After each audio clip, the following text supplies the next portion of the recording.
Hey, welcome to Rock Church. Thank you for being here today. We are grateful that you join us, and we have exciting news. We are going back to church. Not obviously not today, since you're watching online, but September 13th. And green means kiss me, baby. Yes. So just so you know, the movie theater will require us to wear masks, and that's we just have to follow them. We rent space from them, so we are under, their guidance there. So they will require masks. But another thing we do, I know that some of you people love to hug. And some of you don't like to hug, or some of me don't like to hug. So we have implemented the system. We stole it from Heartland Community Church, so we were not the inventors of it. But if you love to hug people and you don't care about any diseases and you are not afraid, I don't know. Then That's you're right. green. Yeah, then you're green. If you are like, well, if you'll do elbow bumps, kind of semi physical or whatever, you will wear a yellow, which we don't have yet because you ordered the wrong kind.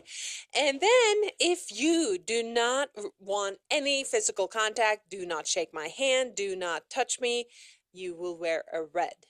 I will actually wear a red. I just And gonna wear a if you red. think that COVID is stupid, wear a black. Because I bought black. And we got to use the black for something. Yes, and that doesn't mean anything. It just means that you think COVID is stupid. That's all it means. But it doesn't. But we just want to. So it's like a traffic light. Because we want to respect everyone, and we want to make sure that everyone can come to our church and feel comfortable, and that's why we want to make sure that. But none of my colleagues are having. So if you need masks to come to church, we're the church for you. Because I think most churches are not requiring masks. Yes, that's true. And you know what? We just need to make it fun. I have gotten all Disney masks. I need to do a little thing on Facebook showing all our masks. Gotta make it fun. When do I get to look like Winnie the Pooh? This is a dream come true. I can be Winnie the Pooh. I could be Mickey Mouse. I can do, my secret dream to dress up like that. Okay, a couple more things Yes. we do have to talk about. September 13th is going to be our first day back at the movie theater having church. It's going to be a very special day. Going to be preaching on the prodigal son through the eyes of a Rembrandt on that Sunday. It's going to be very fun. And yeah, right? You didn't know I was an art scholar, did you? Right. Yeah, well, we went and looked at his paintings. That's right, but I didn't realize how cool he was at the time until we saw that. You were impressed. No, that giant mural, like the big one as big as a room, that was impressive. Anyways, he painted the prodigal son, and we're going to look at that. And that immediately following the service, we are going to be going to the super buffet. And if you have been to church before, it is $5. If you bring a friend, or if you have never been to church before, for you it is totally free. And that'll be immediately following the service on Sunday. And what we do is we give you a little coupon-y thing that you fill out, and that way they know what to charge you and that kind of thing. And that'll be happening. And then the other thing we got to talk about is I have been telling you people that we have pledged to give half of our stimulus check to a fall outreach. It turns out that they can't get their act together to get this bill done. And so here's the thing. So we're taking a step of faith as a church. And so if you want to give towards that, that is wonderful.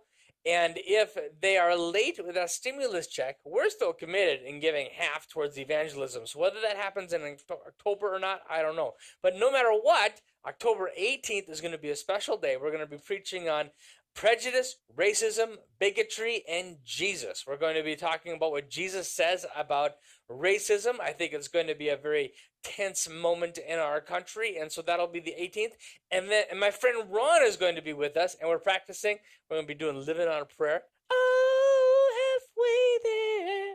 I've been practicing that song, and I sing it just like that. It's really awesome. No, that was Ron a preview. I can't sing it that high. Ron is going to sing it. Just so you know, Ron is one of the most talented musicians ever. He could sing that high. And he could be a huge, he in my mind is a huge star, but he could really be world famous if he decided not to live in Aberdeen, South Dakota. But, if you lived in Fargo, Everything would be good if you're Yes. listening, Ron. But he Anyway, is really talented, so you don't want to miss it just because he is just worthwhile. And He is fun. it wasn't part of the plan because we were doing this already. He said, hey, can I do music? And I said, yes.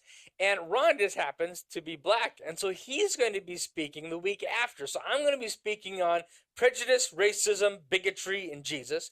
And then he is going to share as a minister who is African American the week after. And so Maybe he has to like correct you. yeah, he'll on what straighten you're out on. anything I got wrong. He will take care So, of. but we're just so excited that he'll come and It's gonna be join us, fun. and It's it gonna be would be so fun. fun, so fun, Yeah. so fun. And, so And that's in October, That's so don't October. confuse that with Right. September 13th. September Right. 13th is just the back to church. Did you talk about the Chinese buffet on September 13th? I just did it now. Oh, okay. You weren't listening like 5 minutes ago? I don't know. There Two was so, announcements. no, I walked through the thought you whole did. thing. And there was so many words. So I tuned out. No, I don't know. Okay. Okay, never mind. I just wanted to make sure we covered everything. And make sure if you have a prayer request, text that to the text anything number, and just know that we are with you. Yes. Lord bless you guys. Thank you, wife. Would you take a moment right now and pray with me? And close your eyes or just say it in your mind, whatever you want to do, and say, Jesus, help me to be what you want me to be, do what you want me to do, because people without you go to hell. Thank you, Lord. And thank you for being here. We almost get to be together. I am so looking forward to it. Now, we are now beginning a series that is going to be a bunch of weeks long. I don't know how long. It's going to take us into the time when we're together. And we're going to be looking at the lost parables. Now, if you know me, you probably know that they would be especially important to Rock Church because we are all about getting Jesus to people who don't know Jesus. And of course, luckily for us, Jesus talked about it a lot. And that's why it's so important to us, because I really, really believe that it is very, very important to our Jesus. And so we get this story of the lost sheep. We're going to look at a lost coin later on. And just so you know, then we're going to hit the prodigal son. Now, I know you probably heard the prodigal son preached on before. But we're going to take 4 weeks for the prodigal son. That's right. We're going to have an introduction. We're going to be looking at Rembrandt, actually, and he's going to take a large portion of that introduction, and that's going to happen on the 13th of September. And that's the same week, of course, that we're going to be having church at the movie theater for the first time in a long, long time, and also the Super Buffet after church. That's all on the 13th of September, and that is going to be Rembrandt and the Prodigal Son. Then we're going to go through the son, we're going to go through the dad, and we're going to go through actually I'm 2 weeks on the son. The first week is feeling trapped, the second week is coming home. Then we're going to go through the father and the son from their different perspectives. And so I'm really excited about it. I think we're going to learn a lot, and I think it's going to be really important as we move forward into this fall, and more specifically to October 18th. I think that's going to be the day where we're going to do some special things here at Rock Church with prejudice, racism, bigotry, and Jesus. That is going to be on the 18th of October. That date might change just a little bit. So we are going to be diving in to how concerned God is with lost things, and particularly lost people. That QR code that's been on your screen there, that'll bring up this mind map that we're about to go through together. And we know, of course, that Jesus was a friend to sinners. And we get this story because Jesus is sitting with all the Pharisees. Now, of course, the Pharisees were legalistic jerks. They were spoiled brat, old fart Christians. They weren't Christians, I guess, but they were spoiled brat, old farts who thought they knew God better than anybody else.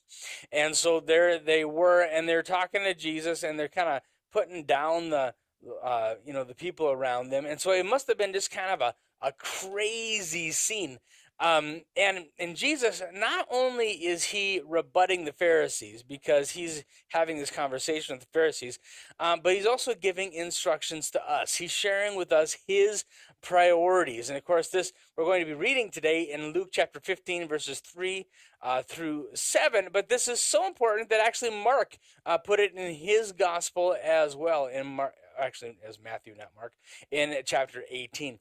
And now the Pharisees had been faulting Jesus for associating with people that they thought were terrible sinners. They were all gossiping about him. You ever been the focal point of gossip? Well, that is what's happening right here. They're all talking about him. He knows they're talking about him. They ask questions of him to try to trap him and make him look bad. And Jesus he decides that he's just going to put them in their place. He's going to slam them down. And this is how he does it. So Luke chapter 15, verse 1, and it says, tax collectors and other notorious sinners came to listen to Jesus teach. And this is what had the Pharisees so completely teed off. They're like, how can he associate with people like this and say he's a godly man? A godly man would never associate with that. And we can still do this today. A lot of Christians that they were, they're above people, and we don't want to be that way. So Jesus help us. So that's what's happening. Jesus is hanging out with unsavory folks, and it's irritating them because they're coming to listen to Jesus, and Jesus is speaking to them in a very gentle way. I find it fantastic in the scripture that who is Jesus hard on? Yeah, spoiled brat, religious, legalistic jerks. Jesus chewed them out and was very tough on them. Do you want to know who Jesus was always gentle with? He was always kind to? That's right, it was the people the furthest away from God. Verse 2, this made the Pharisees and the teachers of the religious law complain that he was associated with such sinful people, even eating with them. So Jesus told him a story. Jesus told him a story. And then, so Jesus is going to dive in and he's going to tell a story about sheep. And the story is going to have three parts. First is the search. Luke chapter 15, verse 5. If a man has 100 sheep and one of them gets lost, what will he do? Won't he leave the 99 others in the wilderness and go and search for that lost one until he finds it? So he knows the sheep. He seeks that one. Jesus knows that sheep has a black spot on his right hoof. He knows that is the sheep that comes up and nuzzles his knee. He knows maybe that is the sheep that is a rebellious old fart, and he's always causing problems. Whoopsie, there goes my clicker. He only has one thing on his mind when it comes time for the sheep.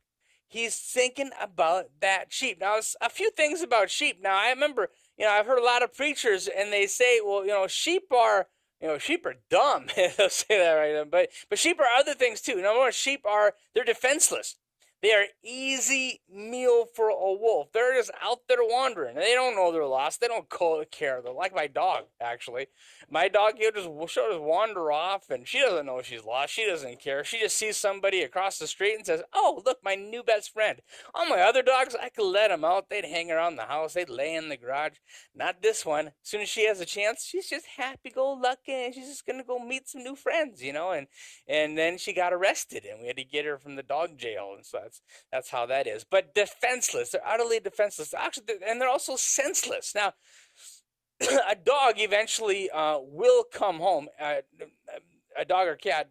And actually, my dog did do that. One time she left the house, and she went down the block.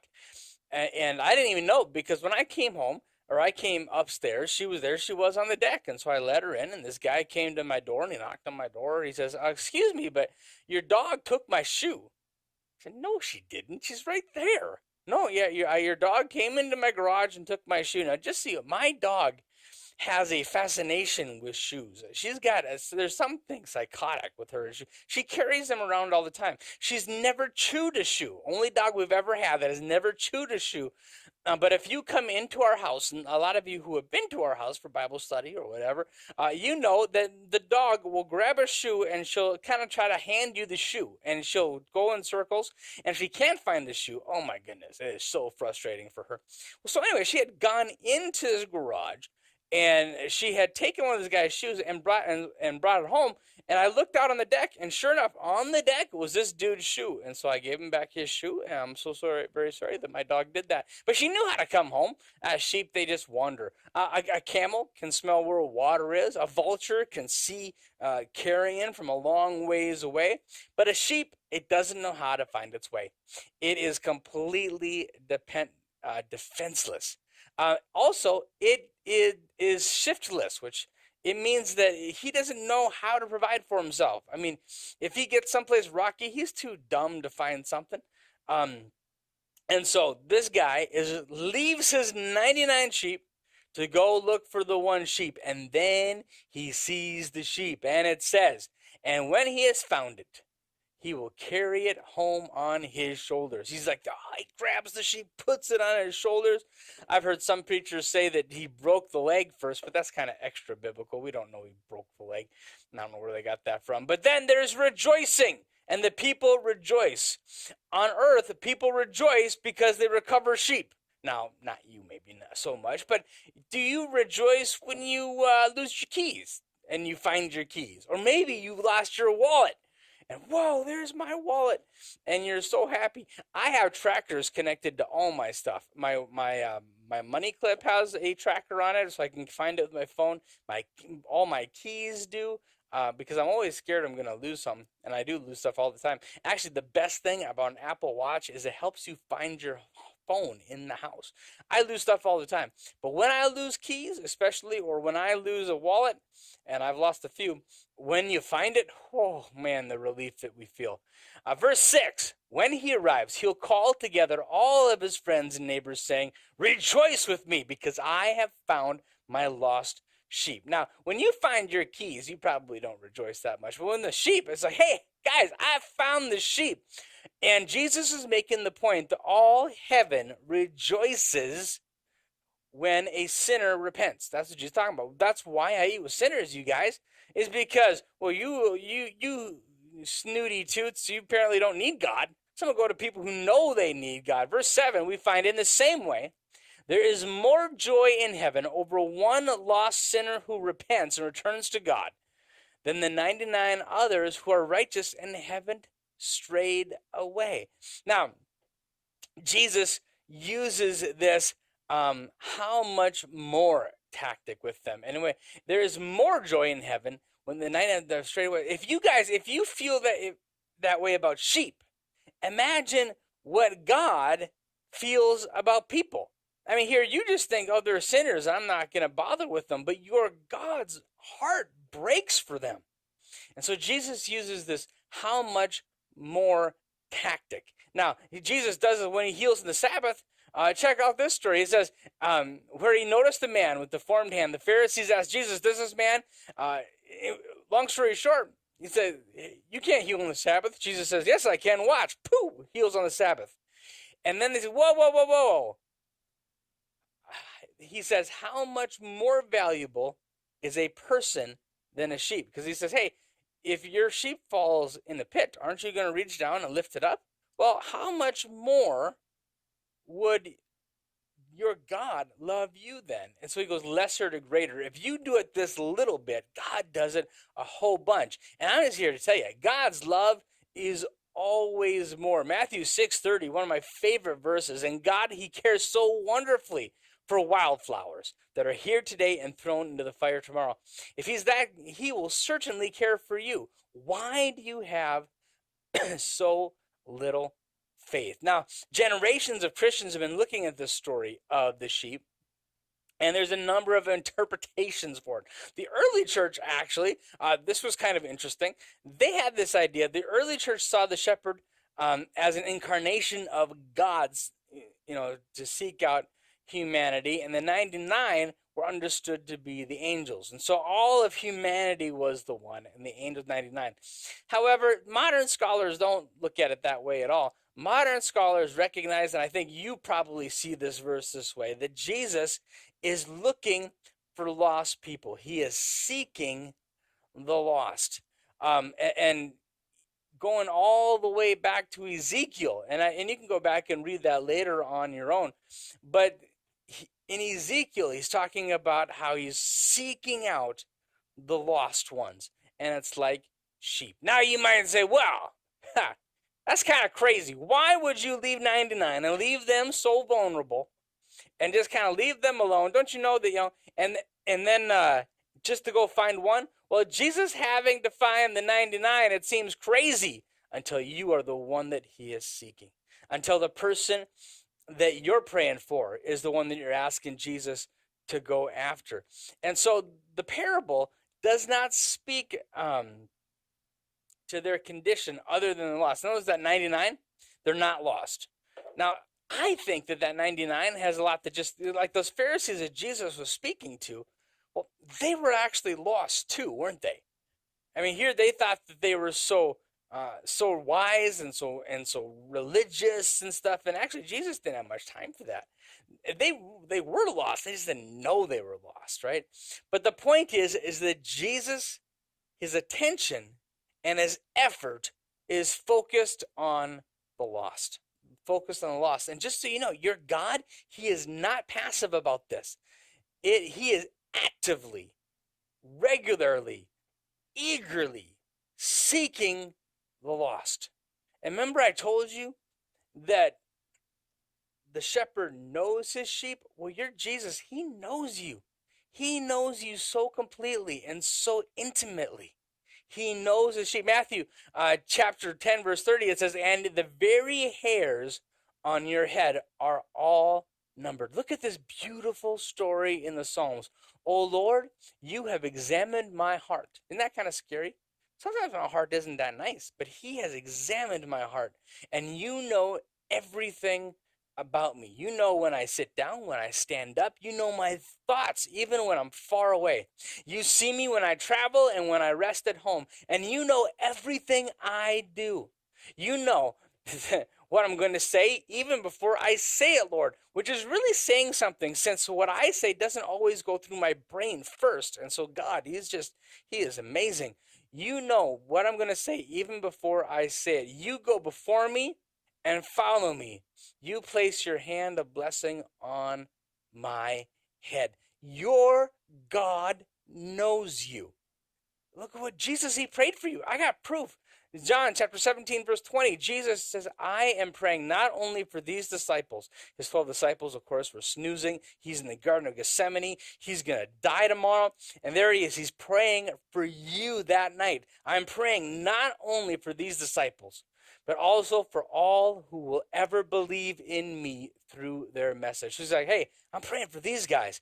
But Lord, I'm praying for every one of my disciples. So why does the Good Shepherd care so much for his sheep? Why? Why do we care so deeply for our own kids? Have you ever noticed the people with awful kids still like their kids? Why does God care so much about his sheep? Well, it's because they're his. And he does not entrust them to an angel and say, okay, you take care of them. I have to delegate. He does not delegate his loving you. He does not delegate his caring for you. He does not delegate listening to you. When you begin to pray and you begin to talk to God, all of a sudden Jesus leans forward. He leans forward because he knows you and he loves you because you're his. He created you. He made you. He knows you. And how powerful is this? Would you listen to this for a minute? Not only does he know you, but he still likes you. He loves you so much. Now, we tend to know these things in an abstract way, but we either don't put them into practice or we don't look at ourselves that way. We don't look at how we treat others. But it affects us in how we run our lives and how we run our churches. And that is why Rock Church is different. We are different in some very specific ways. I was not interested in starting a new church that would be just like every other church. Now, there's lots of church planners that do that. They start a church and it looks just like the church they came from. But I was like, you know what? If you want to catch fish that nobody else is catching, you've got to fish someplace where nobody else is fishing. And so there's lots of people with good churches doing it churchy. And so what can we do to try to grab some different kinds of folks? Well, so we're intentional. You know, one thing is that we meet in a movie theater. At least we will be September 13th. Don't miss it. We meet in a movie theater. We are very casual. Now, there's lots of very casual churches out there. Actually, most of them now, it's really cool and hip to not wear a tie or a dress shirt or whatever. And so we're not that different that way. But we are different for Pentecostal churches in that our service is 1 hour long. So now the church that I pastored at when I first became a pastor was 2 hours long. Then it was an hour and a half to hour 45 right in there someplace. And can I tell you a secret? Just between you and me, there's very few people on this planet that I want to listen to for an hour. Okay. Now back in the church, the pastor would preach for an hour and 10 minutes. And I love Jesus. I loved Jesus then. But oh my gosh, I just, it was like watching paint dry sometimes, and I hated it. And I thought, and then I heard what I don't know where I heard this, but I heard it say, you know what? You can't always preach well, but you can always preach short. And that's why I try to keep it, and I don't always do a good job, because I'll tell you one thing about preachers. You just give us a space of time, and we will keep on talking until that time is gone. But I want to be, I don't want to believe my own press. Oh, Pastor, I wish you'd preach longer. But I kind of think that for every person that says they want you to preach longer, yeah, there's 45 that would just assume you're a little bit shorter. And so that's why, I've been in front of you right now for 15 minutes, and we're going to be wrapping up in about 10. At least that's the goal. And then I bleed into half an hour. And so, but not an hour and 10 minutes. That's 40 minutes.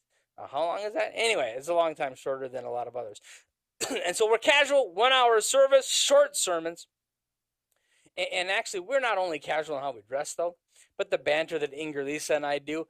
Make no mistake, that's on purpose. That it's a little bit silly. It's a little bit, that is intentional, because we want to demystify things. We want to be real, and maybe it's not for everybody, but I think it's for some.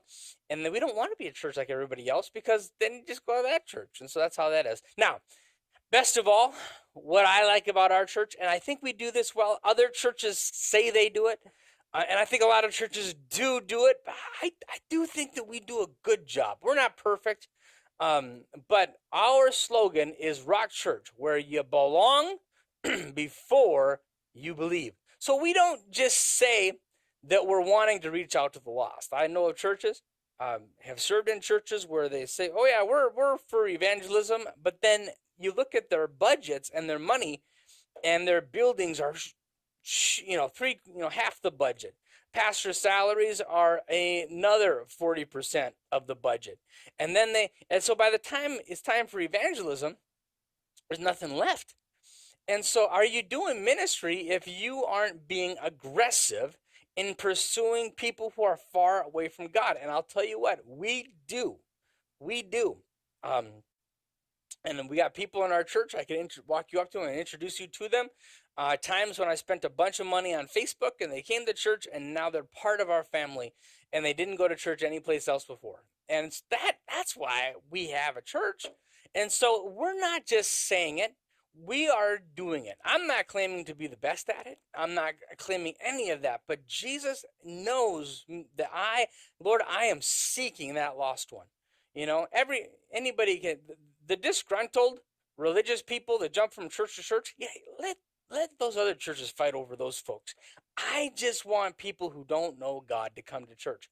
And that's why that belong before you believe. I wonder if I got that. Yeah, Rock Church, where you can belong before you believe. And we're going to talk more about that in a minute. But I'm excited about that. I just love that phrase. Now, knowing that we're making ourselves less attractive to the 99 Christians, there are things about our church that I know makes us less attractive to the 99 because we're chasing the one. And again, if you want church like everybody else, this isn't your church.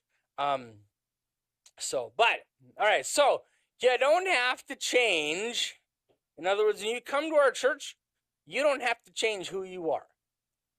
If there is something, what your politics, your whatever it might be, you don't have to change to be part of our community, to be loved, and to belong.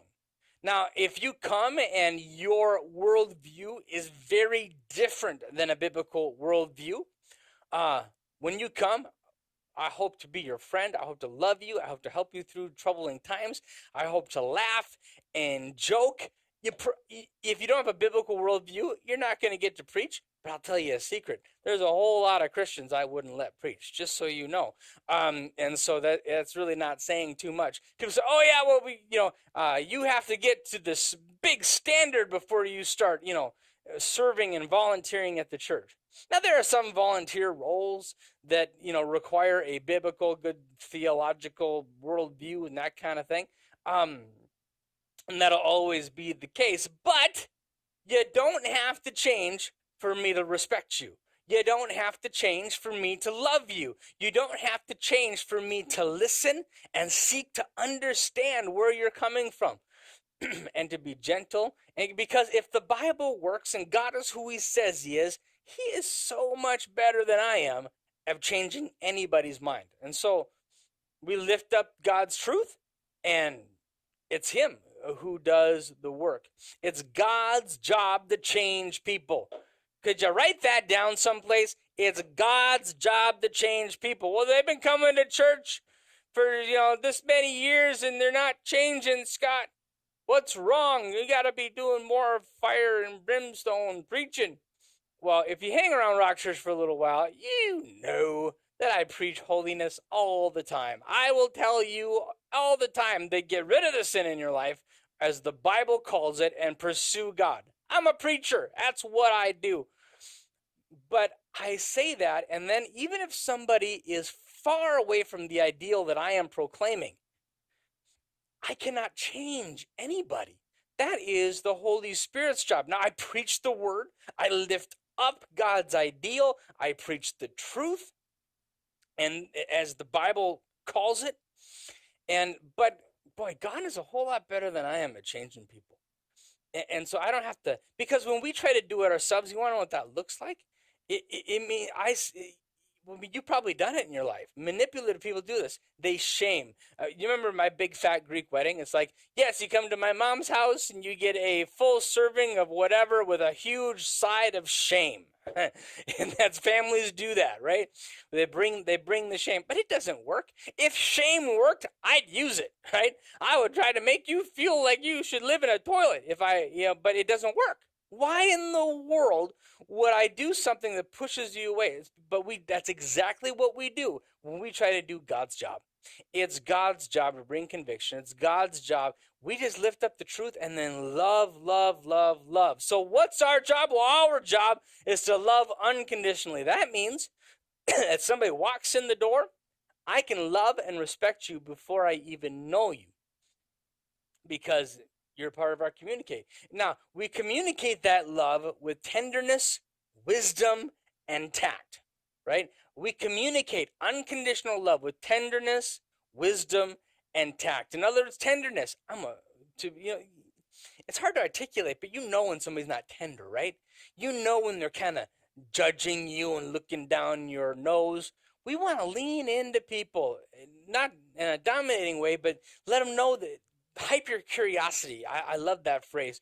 When I'm in a situation where somebody is very different than me, I try to flip a switch where I just want to understand them. I want to understand their perspective. Doesn't mean I'm going to agree with their perspective, but people feel loved when they feel heard, and they feel heard when they feel understood. And that happens when we are hyper curious. And so we present and live the truth with a humble heart and a tear in our eye. In other words, we never come down with God's law, and God has a law, make no mistake, but we don't come down with it in a harsh, judgmental way. Instead, we come with a brokenness because we all need Jesus. So God has involved us in his work of salvation. Now, that might make you uncomfortable. I can tell you that it makes me uncomfortable. Whoa, whoa, whoa, whoa, whoa. I'm involved in the process of salvation? Well, yeah.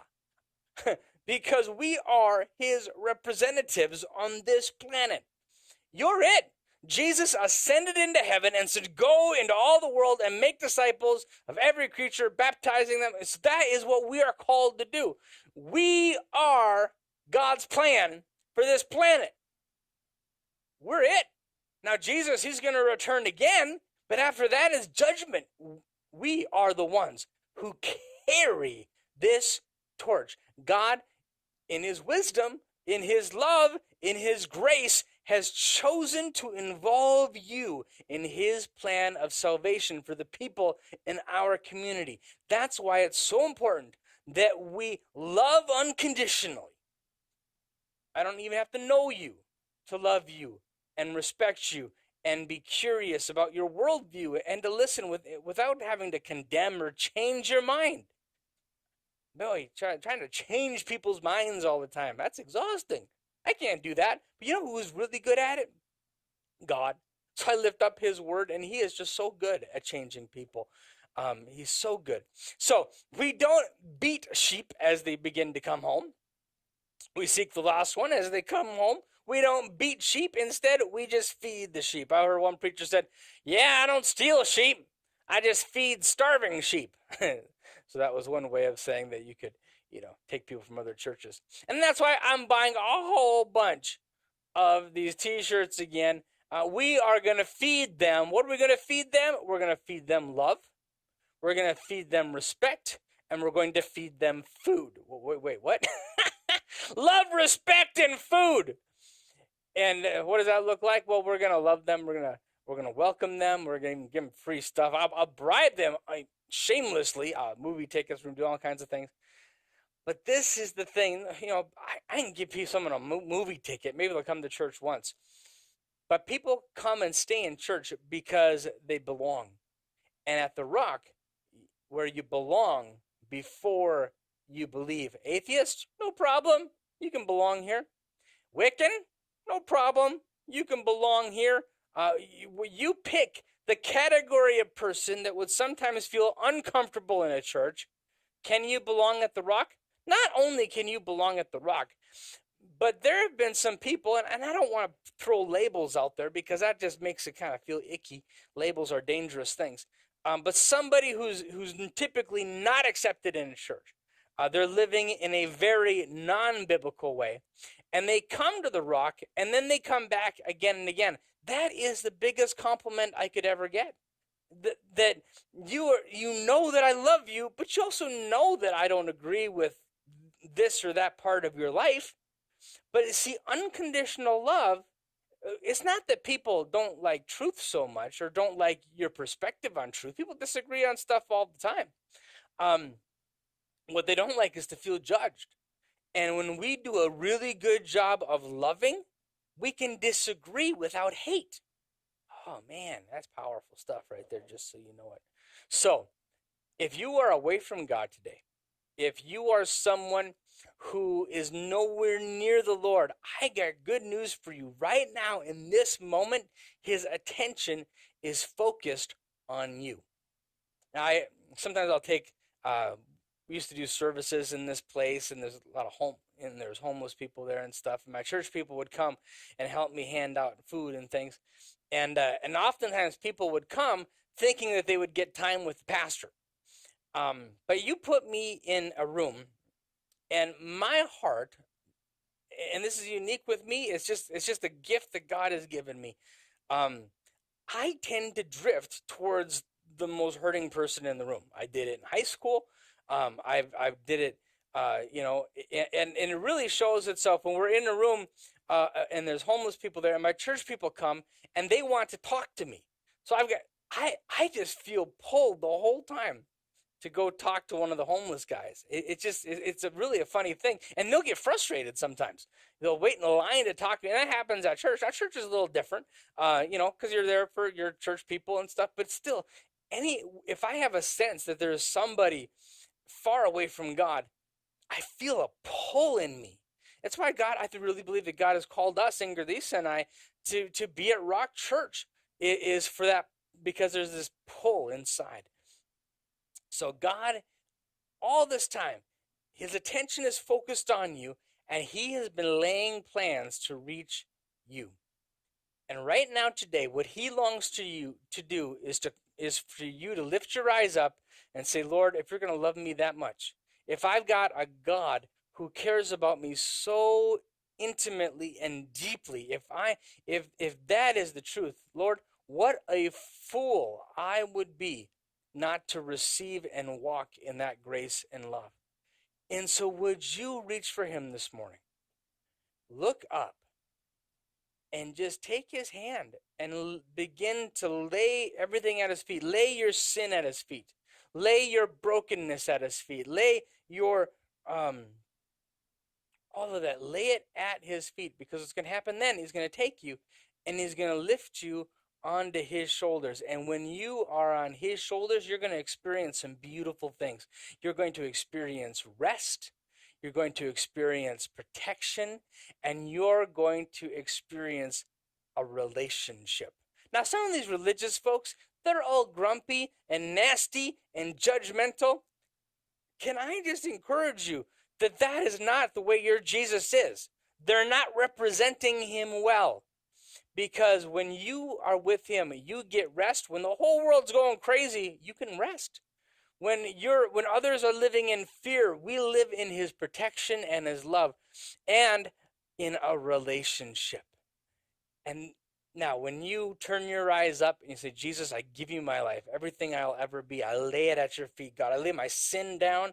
I don't want to live that way anymore. I'm going to live according to your word, dear Jesus. When you do that, well, it's like you found that one sheep, and there's a party in heaven, and you are the source of his great joy.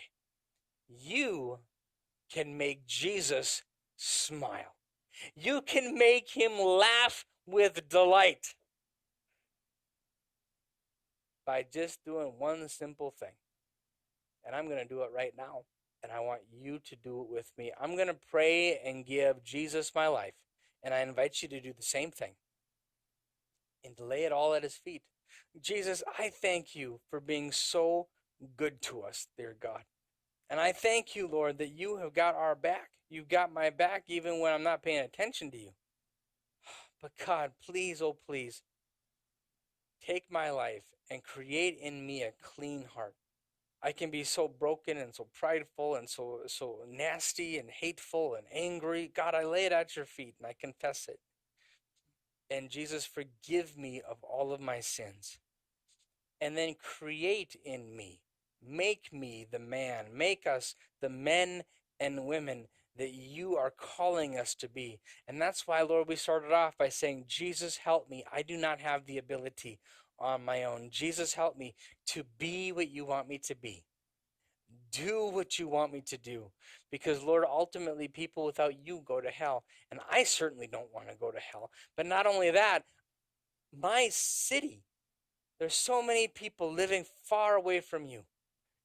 And the word tells me that the people who don't put their faith in you spend an eternity away from you. God, would you use our lives to spread the gospel, to tell people that there is a God that loves you and he came for you. So, Lord, we give you our lives in Jesus' name. Amen. Now, if you prayed that prayer with me today, I just invite you to come to church. Again, on September 13th, we are going to be starting, and we're going to be talking about Rembrandt. You didn't think that this classless Nimrod before you knew anything about the Dutch painter Rembrandt. To be honest with you, I didn't know much about him. I knew there was a Rembrandt, and I also knew, actually, that he was really good at using light in his paintings. I did know that he was kind of famous for that. But I read a book I stumbled onto something that I'm going to share with you that first week. I'm excited about it. Actually, when you come to church on the 13th, I hope to have this. I ordered a painting of his. A $35 version of it. It's a poster of a painting of his, but I got the big one, so it's a big poster. So when you walk into church, you are going to see a poster of the returning prodigal, and we're going to use that Rembrandt's life to take a look at the prodigal as an introduction to our series on the prodigal. I'm pretty excited about it because I'm feeling pretty classy that I'm using Rembrandt as the focal point of my sermon. I just think that's pretty cool. And you didn't know I was so classy or so, brilliant as all of that. And so that's happening. Oh, and also, of course, after church on the 13th, there is all-you-can-eat super buffet with crab legs. And if you've been to Rock Church before, for you, it's only $5. If you bring a friend September 13th, oh yeah, then for your friend, it is free, a big zero. You can say, hey, can I take your whole family, all 14 of you, to out to Super Buffet on Sunday? Oh yeah, wow, that's going to cost you 14 of us. Let's see, that's 15 times 14. I have no idea what that is. That's just a lot of money. Let's go. Let's do that. And then it'll be Rock Church that you'll bring them to Rock Church, and then you go to Super Buffet right afterward, and you're going to be so blessed because your friends are going to be like, oh my gosh, you are so brilliant to go to a church that gets you Super Buffet for $5 and free for us. Oh my goodness gracious. So that's, you want that in your life. I just know that you do. And so come and help us make that happen. How many churches do you know? All right, just a minute now. This fits in with our sermon today. Now I'm just babbling. If you're bored, you can turn this off. But how many churches do you know that if you come to church and right after you can go to a restaurant and get a $15 buffet for free? How many of you know a church like that? Okay. How many of you know? I don't think, I never heard of one, but I know of one. That's us, Rock Church, baby. So just saying, why we do it? Well, because we will do anything short of sin to tell somebody about Jesus. It's one of our 4 core values. We will do anything short of sin to tell somebody about Jesus. And so, if they are far away from God, far away, but they'll come for free crab legs, oh, you better believe. Why wouldn't I buy them crab legs? Are you kidding me? So, anyway, Rock Church, where you belong before you believe. Oh, by the way, the text to give, please take advantage of that. Thank you for all of you who have been so faithful. We are spending some money this fall doing the things that I've been talking about. We don't really have the money, but it's a step of faith, and God has got our back. And so we're just going to move forward because I'm not interested in pastoring a church where I can't reach out to the lost. And so we're going to do it. We're going to go for it. And now what happens if the church runs out of money? Well, we'll figure that out. It'll hit yours truly hard. Anyway, love you guys so much. Look forward to seeing you September 13th. May the Lord richly bless you, and we will see you soon.